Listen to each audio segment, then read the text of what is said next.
The Arizona sun beat down mercilessly as Ayana knelt beside the shallow stream, her trembling fingers fumbling with the last piece of turquoise she owned, her mother's sacred necklace.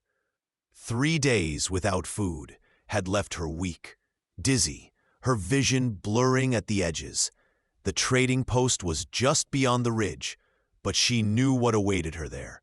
Suspicious eyes, hateful whispers, perhaps worse. An Apache woman alone was prey in these borderlands, where her people and the white settlers existed in a fragile, hostile peace that threatened to shatter with every passing day.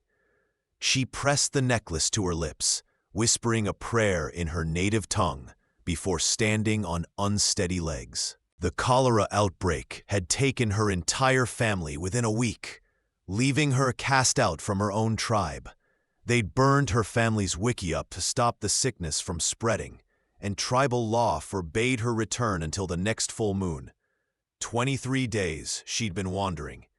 23 days of avoiding both Apache hunting parties and white settlers who would shoot first and ask questions never.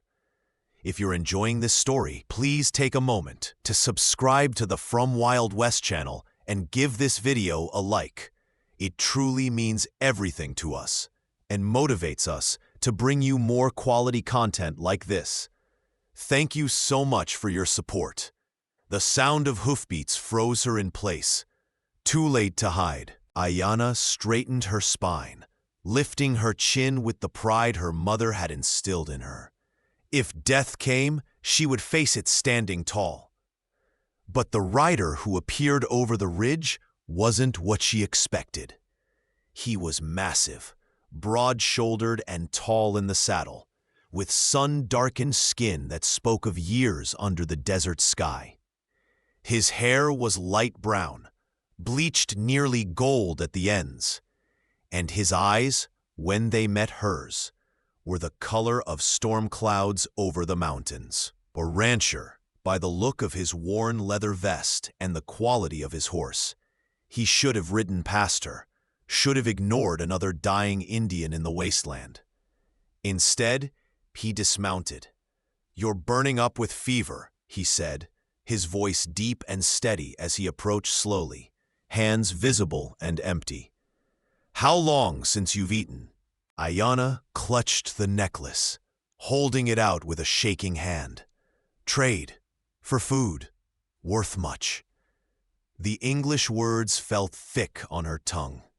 A man, he couldn't have been more than 32, 33, looked at the necklace, then back at her face. Something shifted in his expression, a softness that made her chest tighten with dangerous hope. "Gold isn't what you need right now. You need water, food, and a place to rest before you collapse." He pulled his canteen from his saddle, uncorked it, and held it out. "My name's James Thornton. I have a ranch 5 miles west. You're welcome there, no trade necessary." "Why?" The word escaped before she could stop it, sharp with suspicion earned through bitter experience. James's jaw tightened. "Because I've seen enough death in these territories. I won't add yours to the tally if I can prevent it."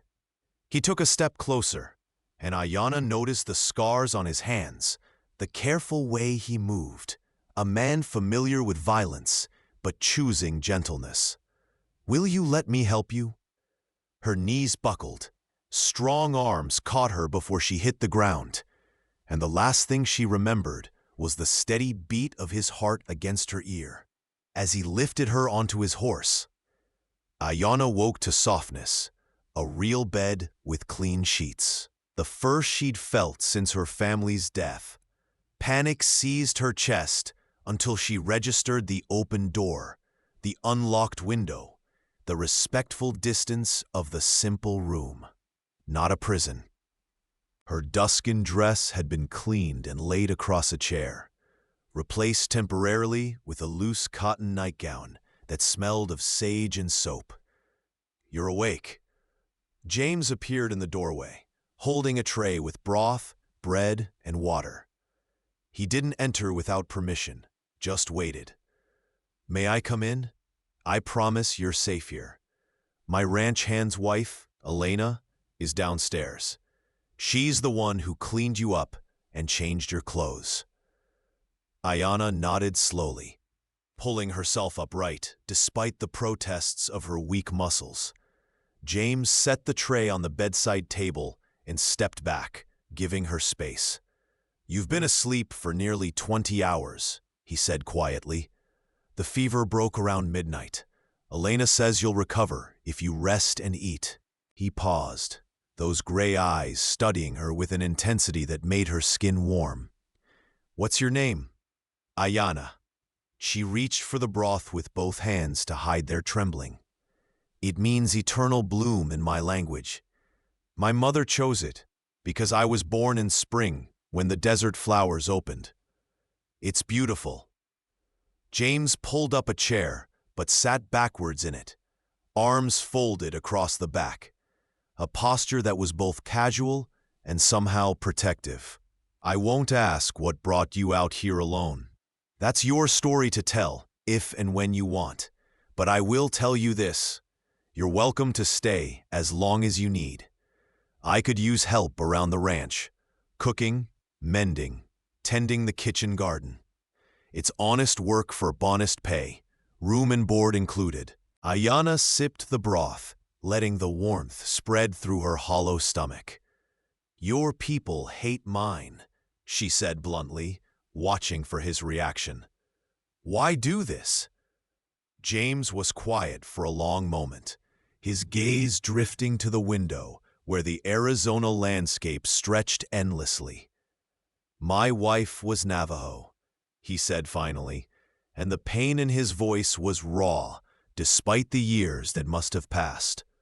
"Sarah, we had 2 years together before raiders, white raiders, burned our first homestead. She was carrying our child." He looked back at Ayana, and she saw the truth carved into every line of his face. "So no, not all my people hate yours. Some of us know that hate only breeds more death. Some of us are trying to build something different." The broth trembled in Ayana's hands. She set the bowl down carefully. "I am sorry for your loss. Grief is a heavy stone to carry. So is survival." James stood, heading for the door. "Rest. We'll talk more when you're stronger. And Ayana?" He paused in the doorway. "You're not property here. You're not a servant. You're a person, and you'll be treated as such." The door closed softly behind him, leaving Ayana alone with the strange, terrifying sensation of hope blooming in her chest for the first time in months. 3 days passed before Ayana felt strong enough to leave the bedroom. She found the Thornton Ranch to be smaller than she'd imagined, but meticulously maintained. A main house, a barn, corrals holding perhaps 20 horses, and vast stretches of grazing land that rolled toward the mountains. James worked from dawn to dusk, his shirt sleeves rolled up to reveal forearms corded with muscle as he repaired fences, trained horses, and managed the handful of ranch hands who worked his land. Elena, the Mexican wife of James's foreman Miguel, welcomed Ayana into the kitchen with warm pragmatism. "He's a good man, Senor Thornton," she said as she taught Ayana how James preferred his coffee and which herbs he liked in his evening stew. "Lonely, though. Since his Sarah died, he works himself like a mule, never stops, never rests. Maybe you being here will remind him he's still alive, eh?" Ayana learned quickly. She'd been raised to value hard work, and the rhythm of ranch life soon became familiar. Grinding corn for bread, preserving vegetables from the garden, mending clothes worn thin by the harsh desert climate. James paid her fairly at the end of each week, silver coins she secreted away in a small pouch. Insurance against the day she'd need to move on. But it was the evenings that undid her careful emotional distance. James had a habit of sitting on the porch after supper, a guitar across his lap, playing soft melodies while the sun painted the sky in shades of amber and crimson. The first time Ayana heard him, she'd been washing dishes through the open kitchen window. The music was lonely, haunting, a wordless expression of longing that resonated with her own grief. She found herself drawn to the porch, drying her hands on her apron. "You play beautifully," she said quietly, not wanting to startle him. She said music was the language the soul spoke when words weren't enough. He gestured to the empty chair beside him. "Join me?" Ayana sat, tucking her skirt around her legs. The evening air was cooling, carrying the scent of sage and distant rain. "Tell me about her, if it doesn't hurt too much." "It always hurts," James admitted, his fingers stilling on the guitar strings. "But talking helps sometimes." Sarah was fierce, brave. She saw me for who I was, not what my skin color meant or where I came from. When we married, both our families disowned us. Her tribe called her a traitor. My father said I was throwing my life away on a squaw. The word tasted bitter in his mouth. We built this place from nothing, just the two of us, proving we could make something beautiful out of that hate. "She sounds like a warrior of the heart," Ayana said softly. "My mother was the same. She married outside our band to a man from a different Apache clan. They said it would bring bad luck, but they had 20 years of happiness before the cholera came." James's hand moved without thought, covering hers where it rested on the arm of her chair. The touch was gentle, questioning, and when Ayana didn't pull away, his fingers curled around hers. "I'm sorry you lost them. Family is everything." "Yes." Ayana looked down at their joined hands, his scarred and calloused, hers smaller but equally marked by hard living. "My tribe will allow me to return when the moon is full again. 3 more weeks. I will have enough money by then to buy supplies, to prove I can contribute." She paused, her throat tight. "I should be grateful. I will have a home again." "But," James prompted, his thumb tracing slow circles on the back of her hand, "but I find myself not wanting to leave." The confession escaped in a whisper. "This place, the work, the peace." "You," she didn't say, but the word hung between them nonetheless. James's grip tightened fractionally. "Then don't." His voice was rough with emotion he was clearly trying to control. "Stay, not as a worker, as a partner. Help me build this ranch into something greater. We could—" He stopped himself, shaking his head. "I'm sorry. That's not fair of me to ask. You've barely recovered and here I am." "Yes," Ayana interrupted, her heart pounding so hard she thought it might crack her ribs. "My answer is yes." The kiss happened slowly, inevitably, like rain finally breaking through storm clouds. James released the guitar, letting it rest against the porch railing as he stood, drawing Ayana up with him. He cupped her face in his rough palms, his eyes searching hers in the dying light.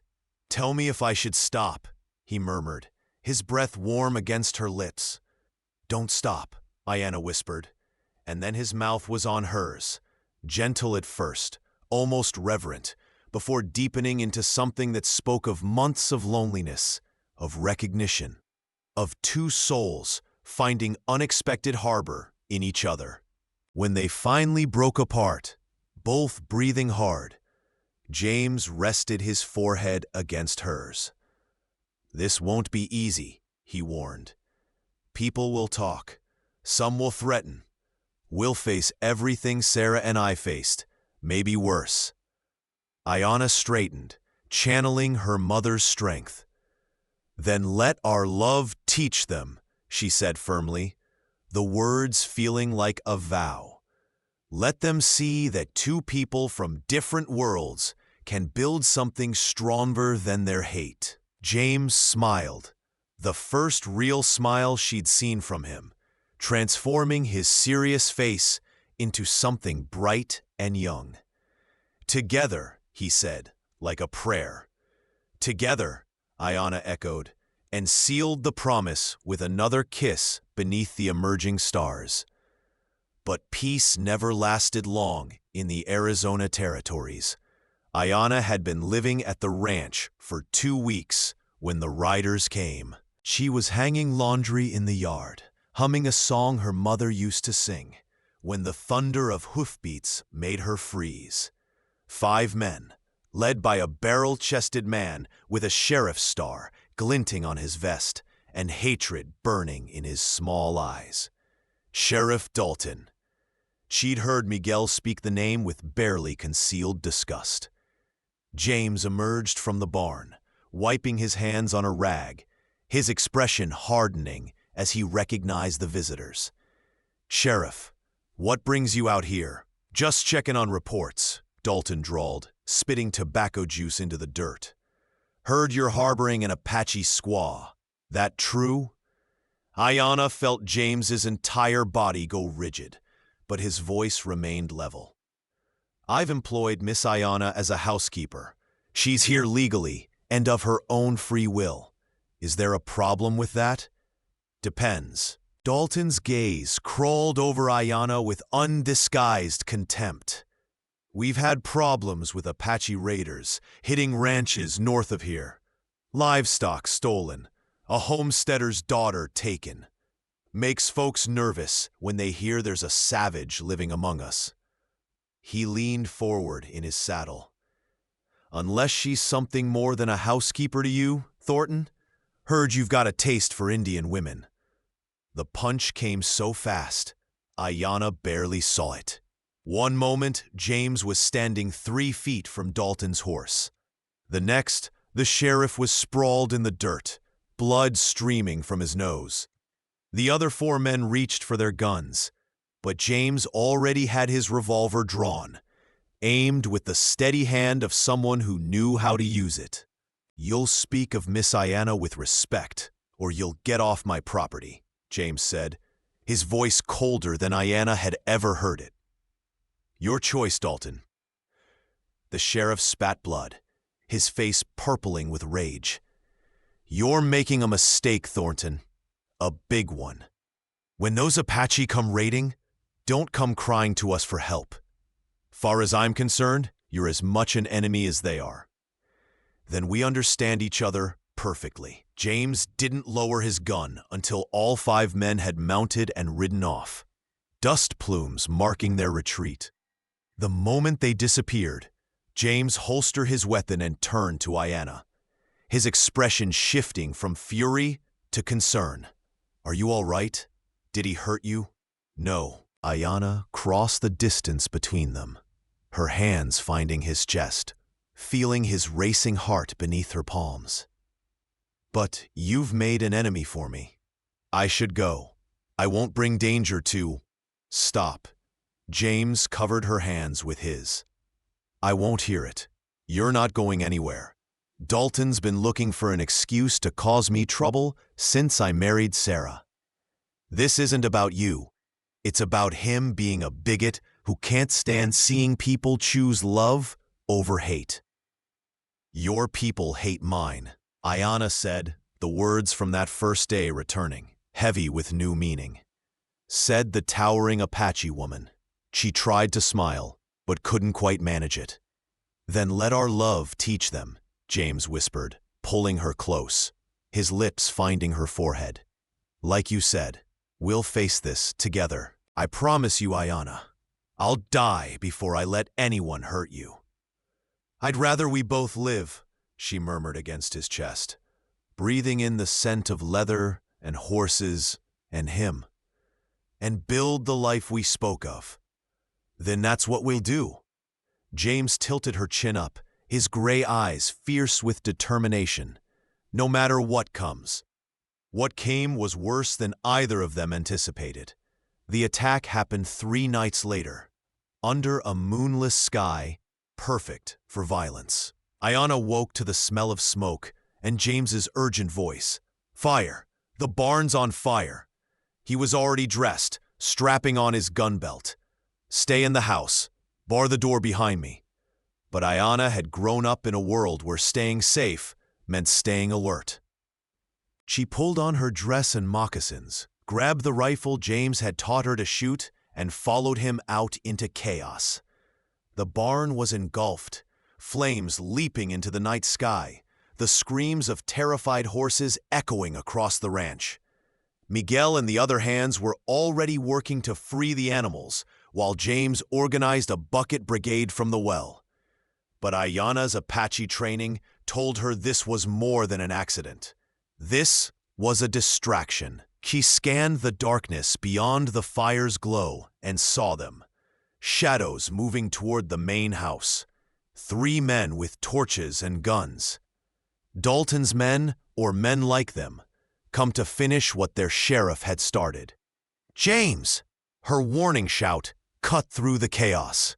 He turned, saw what she'd seen, and started running toward the house. But he was too far away, wouldn't make it in time. The intruders were already on the porch, one raising his torch to light the dry wood. Ayana didn't think. She raised the rifle, sighted down the barrel the way James had taught her, and fired. The torch spun from the man's hand, landing harmlessly in the dirt. The second shot took the hat off another intruder, a warning that sent all 3 scrambling for cover. By the time they regrouped, James was there with Miguel and 2 other hands, all armed, all furious.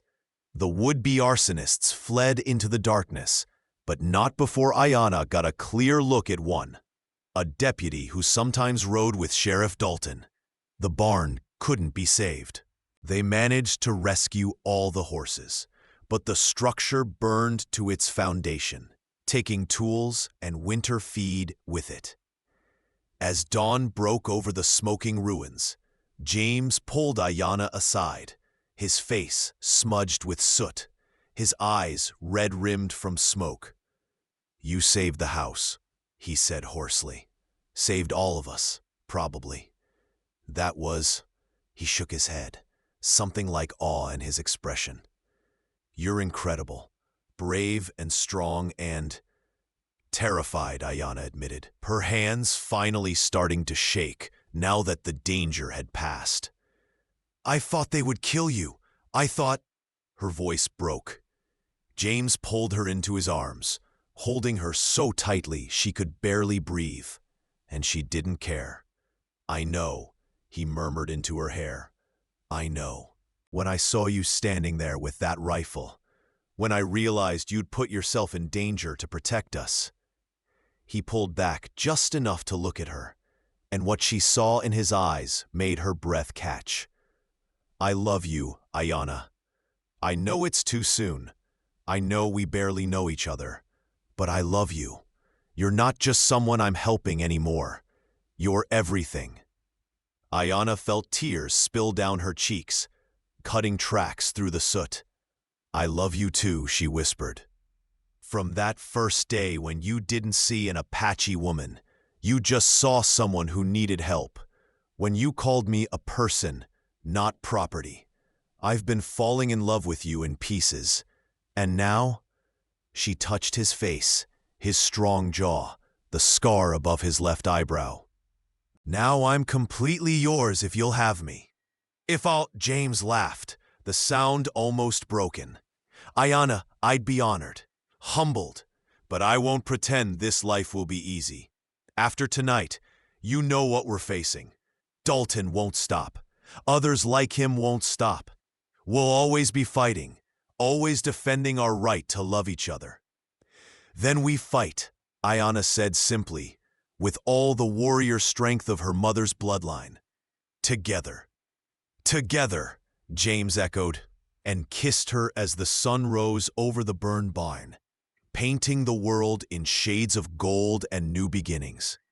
Sheriff Dalton made his move 2 weeks later, but James and Ayanna were ready. Dalton arrived with a federal marshal and a warrant. Fabricated charges claiming Ayanna was a spy for hostile Apache bands, that James was harboring a fugitive, that the ranch was a staging ground for raids. Complete lies, but backed by enough official weight to be dangerous. "I'm placing you both under arrest," Dalton announced, with barely concealed satisfaction as he and 6 armed men surrounded the ranch house. "Come peacefully, or we'll take you by force." But James had anticipated this. In the 2 weeks since the fire, he'd ridden to every ranch within 50 miles, calling in every favor, every good deed, every bit of respect he'd earned in his years in the territory. And they came. 20 ranchers, their families, their hands, a mixed group of white settlers, Mexican families, even 2 Navajo traders James had helped years ago, formed a wall between Dalton's men and the house. At the front stood Samuel Archer, the territorial judge, a stern-faced man in his 60s who'd known James's father. "This warrant is garbage, Dalton," Judge Archer declared, his voice carrying across the yard. "Based on hearsay and prejudice, not evidence. I'm invalidating it here and now, and I'm opening an investigation into last month's barn fire.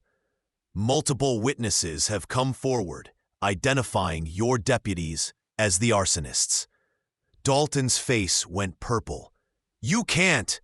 "I can, and I have. You're dismissed from your position, effective immediately. Your badge, Dalton, now." The standoff lasted less than 5 minutes. Faced with overwhelming numbers and his own exposure, Dalton surrendered his badge and rode off, rage radiating from every line of his body. But he was finished, his power broken by the simple fact that enough good people had decided to stand together against hate. As the crowd dispersed, James pulled Ayanna close, his arm around her waist, presenting her openly to everyone who'd come to their defense. "I want you all to know," he called out, his voice clear and strong, "that Ayanna and I are getting married. We'd be honored if you'd join us for the ceremony next Sunday." The cheers that rose made Ayanna's eyes sting with tears. Not everyone cheered. Some faces remained stony, disapproving, but enough did. Enough to matter. Samuel Archer approached, extending his hand to Ayanna with old-fashioned courtesy. "Welcome to the territory, Miss Ayanna. James chose well. His Sarah would have liked you, I think." "Thank you, Judge," Ayanna said, shaking his hand firmly. "That means everything." As the sun set that evening, James and Ayanna stood on their rebuilt porch. The entire community had helped raise a new barn and make repairs, watching the sky turn violet and gold. "Are you sure?" James asked quietly, his arm around her shoulders. "This is your last chance to run. Once we're married, you'll be bound to me and all the complications that come with that." Ayanna turned in his embrace, rising on her toes to kiss him softly. "Your people hate mine," she said, echoing those early words, but now with a smile. "And you whispered, 'Then let our love teach them.' You've given me everything, James Thornton. Safety, respect, love, a home. I will never run from that, never run from you." "Together," James murmured, the word that had become their vow. "Together," Ayanna agreed, "always." The wedding took place the following Sunday, in the shade of the cottonwood trees, near the ranch house stream, where James had first found Ayanna. Judge Archer officiated, his voice solemn but warm as he spoke of love transcending boundaries, of courage in the face of hatred, of building futures instead of dwelling in bitter pasts.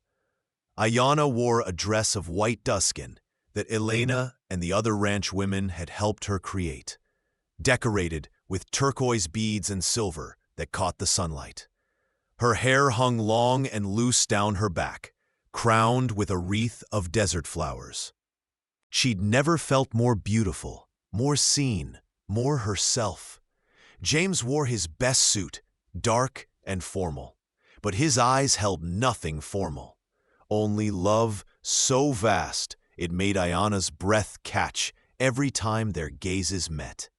When Judge Archer pronounced them husband and wife, James cupped Ayana's face in his hands and kissed her with such tender reverence that several women in the small crowd dabbed at their eyes.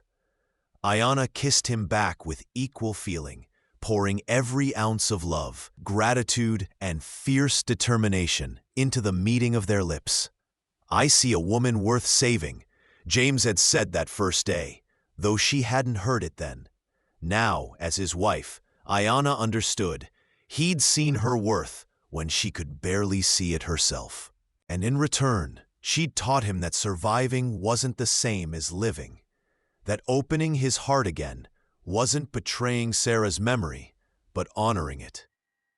The celebration lasted into the evening. Music from James's guitar and Miguel's fiddle. Dancing and food, stories and laughter.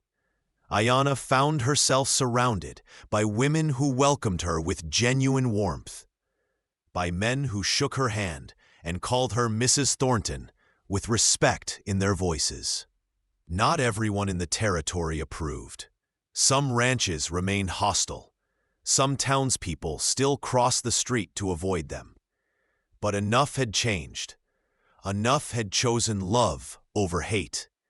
As midnight approached, James swept Ayana into his arms and carried her into their home now, truly, amid cheers and good-natured catcalls. He kicked the door shut behind them and set her down gently in their bedroom, his hands moving to cup her face. "Happy?" he asked softly. Ayana smiled, reaching up to loosen his tie.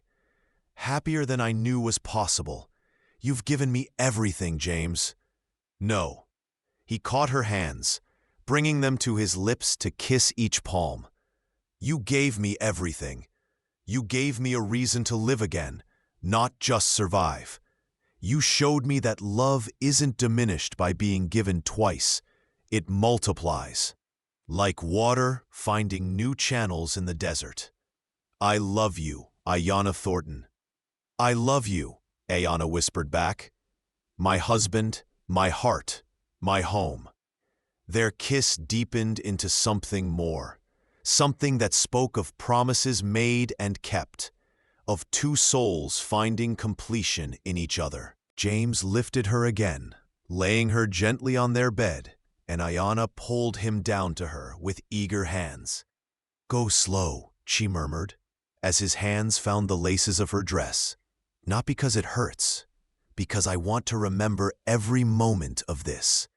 Our first night as husband and wife." James's smile was tender, his gray eyes dark with love and desire.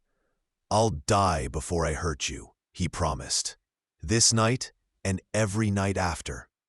"I know," Ayana said, and drew him into a kiss that spoke of trust absolute, of barriers crumbled, of two people from different worlds creating something entirely new together.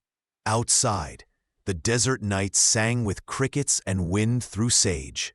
Inside, James and Ayana wrote their own song, a duet of belonging and homecoming, of healing and hope. Together they'd face down hate and won. Together they'd build a life worth living. Together they'd teach the world that love could bridge any divide, if given the chance. Epilogue.